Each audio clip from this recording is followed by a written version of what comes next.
অনেকক্ষণ বেড়েছে যেহেতু আজান দিতেছে, তাই আজানের সামনে আমি একটি ব্লগ ভিডিও নিয়ে আসতে চাইছিলাম। তাই আমি আজানের জন্য কিছুক্ষণ ওয়েট করব, আপনারা একটু ওয়াচিং করতে থাকেন কষ্ট করে। আজানের পরে আমি আপনাদেরকে কিছু কথা বলবো, যেহেতু আমি সাখোয়া গ্রামে ঘুরতে চলে আসছি।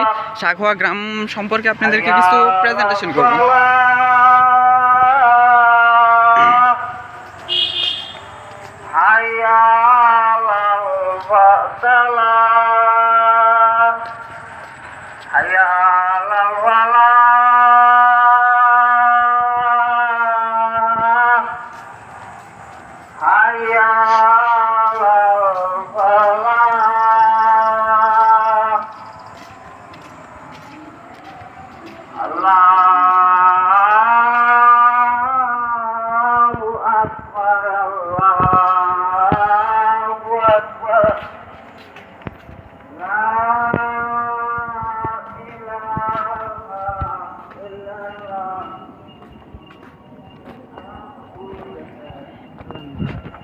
যেহেতু আজান শেষ হয়ে গেছে, এখন আমি আপনাদের মাঝে কিছু ইম্পর্টেন্ট টপিক শেয়ার করব, আপনারা ওয়াচিং করতে থাকেন।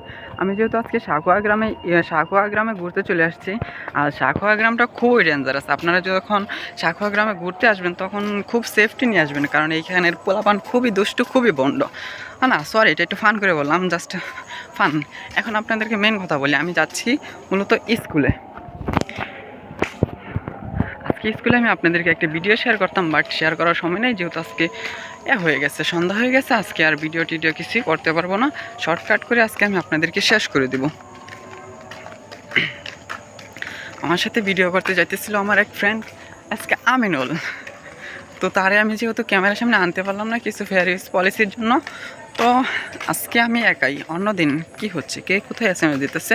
আজকের এই ভিডিওটা আর কিছুক্ষণ পর্যন্ত কন্টিনিউ করব, আপনাদের মাঝে আরও সামনে ভিডিও নিয়ে আসবো, খুবই ইম্পর্টেন্ট। যেহেতু আমি ফার্স্ট টাইম ক্যামেরার সামনে আসতেছি, তাই এই কারণে ছোটো ছোটো ভুল হইতেছে। আপনারা এই ভুলগুলো ক্ষমার দৃষ্টিতে দেখবেন। ইনশাল্লাহ আমি আশা করি যে এই ভুলগুলো আর থাকবে না। কিছুদিন যদি ক্যামেরার সামনে নিয়মিত কাজ করি, তাহলে মনে হয় না এই ভুলগুলো থাকবে।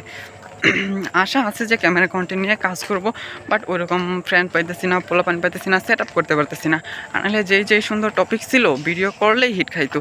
এখন যেহেতু ওইরকমভাবে একদিক আছে আরেক দিক নাই, তো দেখা যাক ইন ফিউচারে কী করতে পারি। আপনারা দোয়া করেন, আপনাদের জন্য কোনো কিছু হইলেও আমি নিয়ে আসবো।